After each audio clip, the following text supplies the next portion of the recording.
say that. Whipped and beaten. Nailed to a cross. Hung up to die. How can he forgive them?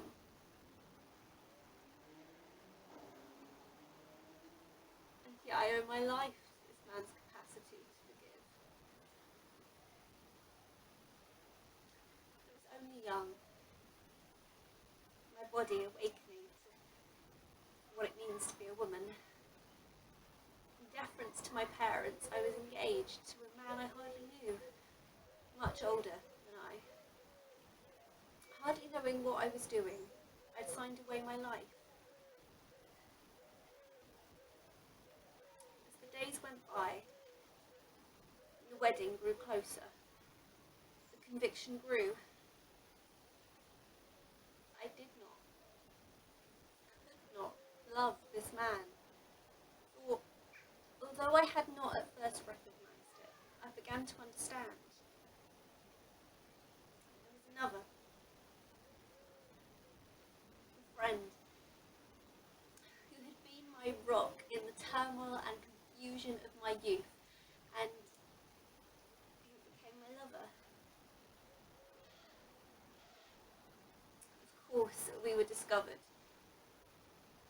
I had to face the wrath of my parents. A settlement was reached with my husband, and there it might have ended.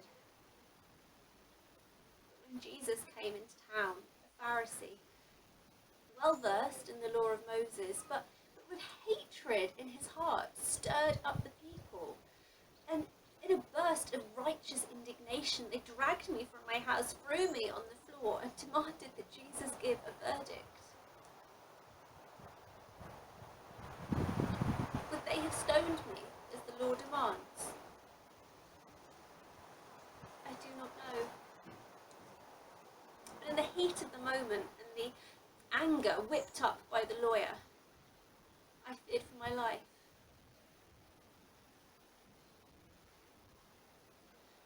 Let he who is innocent cast the first stone.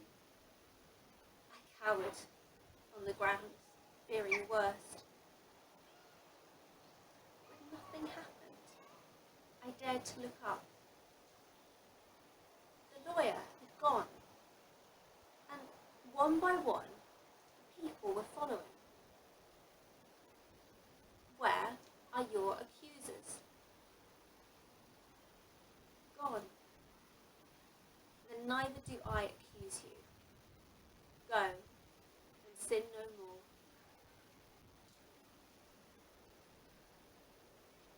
We were only young, hardly knew what we were doing, but we had sinned, and justice demands a penalty. Jesus knew that God's mercy always tempers his justice.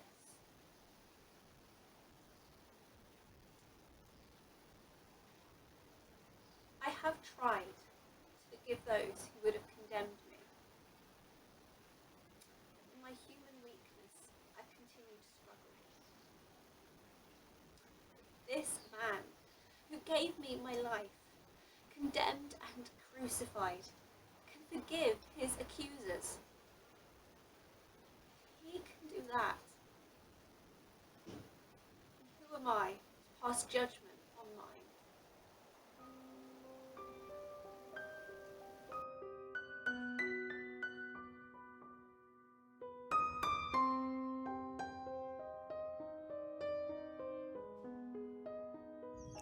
The first shall be last, and the last shall be first. When I first heard those words, they pierced me like an arrow, and they pierce me now. Our families had always been close. The boys had grown up together, so it was no surprise when Jesus started his ministry that they should be among the first to be asked to join him. But as time went by, more people began following.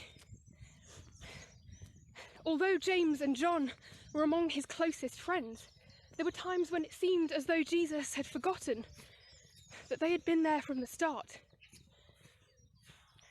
He told one of his stories, a parable about the kingdom of heaven. a vineyard owner who paid his workers the same, no matter how long they'd been working, and concluded that in the kingdom of heaven the first shall be last, and the last shall be first. We went to Jesus and they asked for reassurance that when he entered his kingdom they would be beside him. Can you drink the cup that I must drink? Of course we can.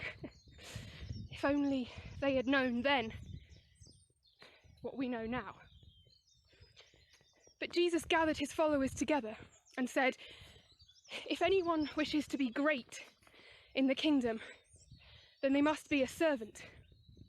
And if anyone wants to be first, then they must become a slave. Today, you will be with me in paradise.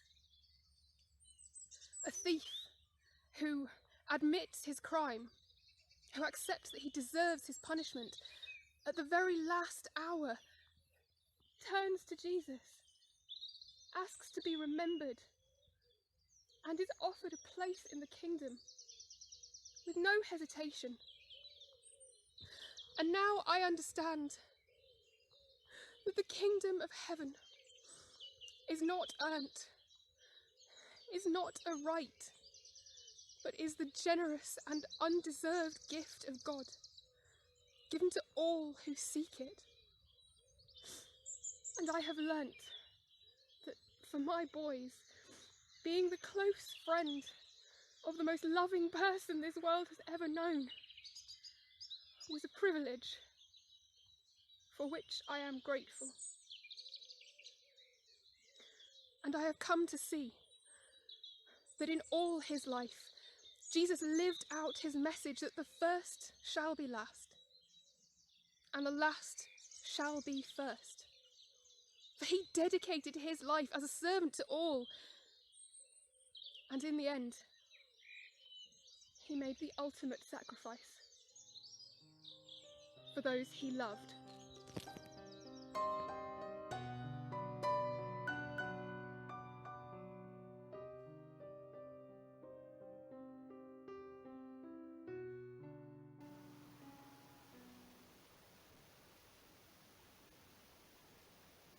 I had to be there. No matter what. These bonds between a mother and her child. Oh, there were times when we disagreed. Times when I wished he would listen to me. And I didn't understand why I had to be like this.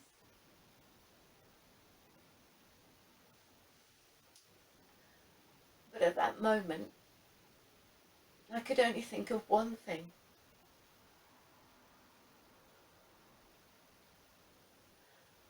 My son was dying on a cross. And he needed me.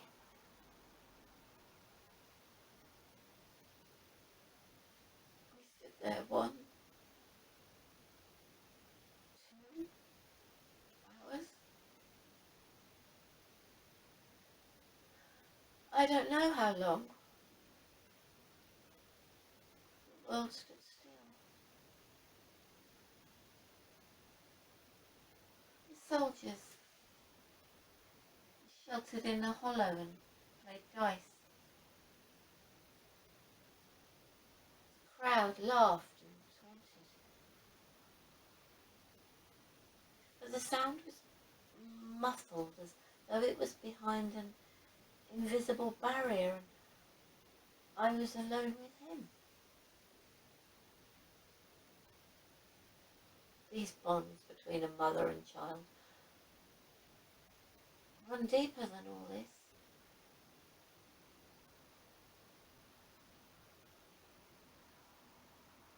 Others were there, friends and family.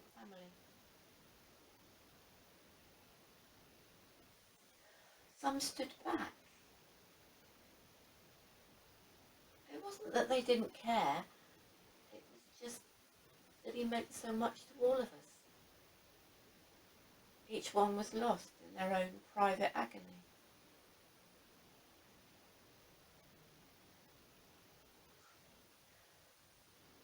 It was John who understood. John, who'd been so close. Who, like me, had to bear seeing a loved one suffer and being powerless to help.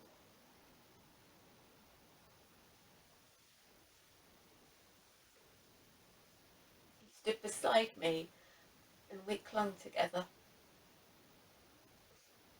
but one in our grief.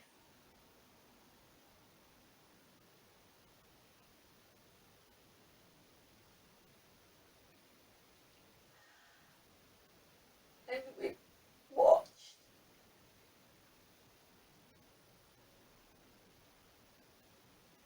And we waited.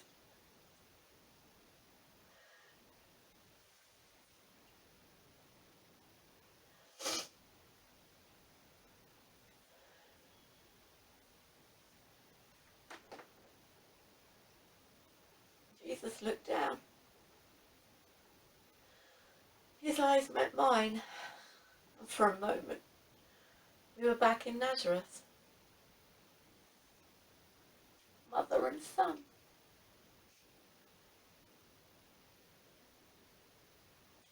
And in that moment, more memories flashed before me. The angel, the visitors from the east, Simeon in the temple, promising so much. And I wondered if it had all been a dream.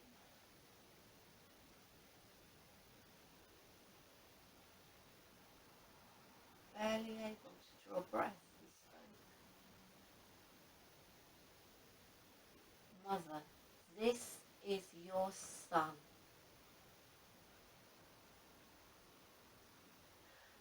I felt John's grip tighten around me. This is your mother.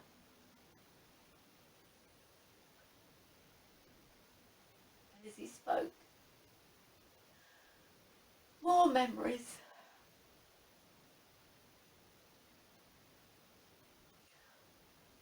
Don't you understand?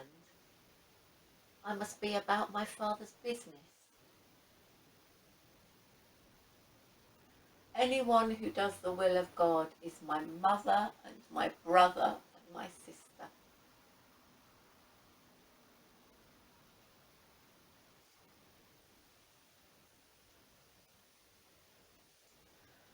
At the time, his words seemed so cruel.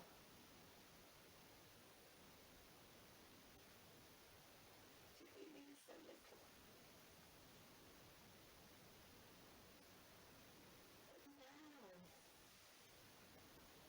Now, I see a glimmer of light.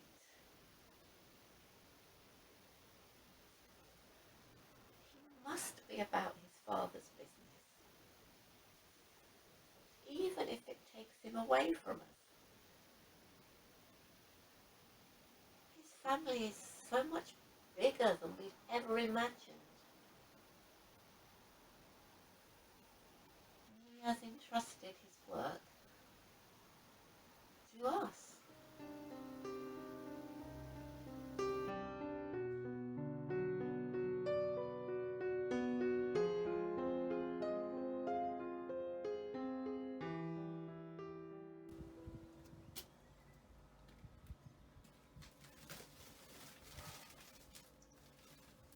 A man died today, and I've got blood on my hands. Oh, it's my job. It was an order. I had to do it. If I hadn't done it, somebody else would have. When anyone dies, a light goes out in someone's life. Friends, lovers, parents, children. When you join the army, there's a part of you that dies. Feelings suppressed, sensitivity gone. a rank and a number, a killing machine. Well, that's the theory. Crucifixion. We've seen it all before.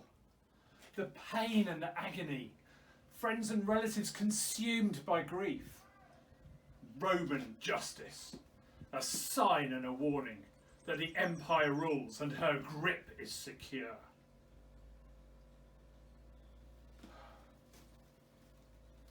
But it's not callousness when we laugh and mock. At the foot of the cross, for if we can joke, then we won't feel so bad. We think. And if when alone we are tempted to become morbid and think of not what we've done, then the wine dulls our senses. We think. A man died today, and the light has gone out for the many who met him, rich or poor. Jews and Romans, because in him they found the meeting place of heaven and earth. The joke and the laughter rang hollow today. No drink will clear my senses, because I need a clear head. The sign on his cross said, "The King of Jews." I've been seen so many kings who trample the poor and feather their nest, whose power and privilege. So how do you describe one who heals the sick, frees the prisoners of fear, gives dignity to the poor, and brings to all that he meets a vision of the glory of God? This man was far greater than any king I've known. Not just a king, but a new vision of what a king could be. I'd never met him till today. I'm an outsider, a Gentile. How can I know? I saw him die. And in that death, I saw power, majesty, grace, love, and forgiveness. A man died today, and I've got blood on my hands. A light went out for many today, consumed by their grief. But in the darkness there is light, for in his death I found life.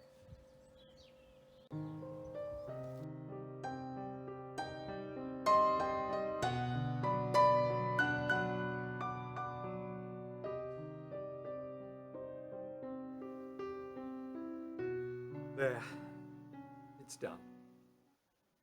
Too little, too late. I can't make amends, but well, there is some satisfaction in being able to help. It was almost the Sabbath. There was no time to lose, not even for the burial rites, but with what dignity we could muster, we opened the tomb and laid him inside. In some time now since we first met, a crowd of people had gathered round, and I'd been sent to report what he said. I went not to condemn, but to hear and examine the message that he gave. Well, that's what I thought. But as I listened to his words, it seemed to be me whose life was on trial. For Jesus challenged those who were rich, questioned our faith, called on us to share with those who are in need. I became intrigued by the things that he said and went to listen whenever I could. And I began to wonder if this could be the one, the long-awaited, promised Messiah. And in the evening, as the sun went down, he would talk of his love for his Father in heaven. And later on, I would make my way home, my heart overflowing, singing for joy. but his demands were too high, and some didn't approve. And though I hate to admit it, I had too much to lose. So I chose to keep quiet, sit on the fence. Then, late last night, they brought him for trial. I could have spoken out, defended his cause, but I didn't, because I and others like me were too weak and frightened, too worried about our own position. The verdict was carried. He was arrested, sentenced, and taken away, cut off from the land of the living.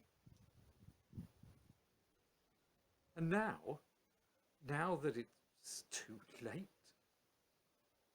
I've found the courage to follow my heart and declare my allegiance to the one who is gone. Because what I once thought might possibly be true has now become my conviction. This man was the promised Messiah. He was pierced for our transgressions, crushed for our iniquities. The punishment he bore restores us to peace. And by his wounds, we are healed. And though he's died, and though there's no logic, no way to explain, I am convinced there is more yet to come.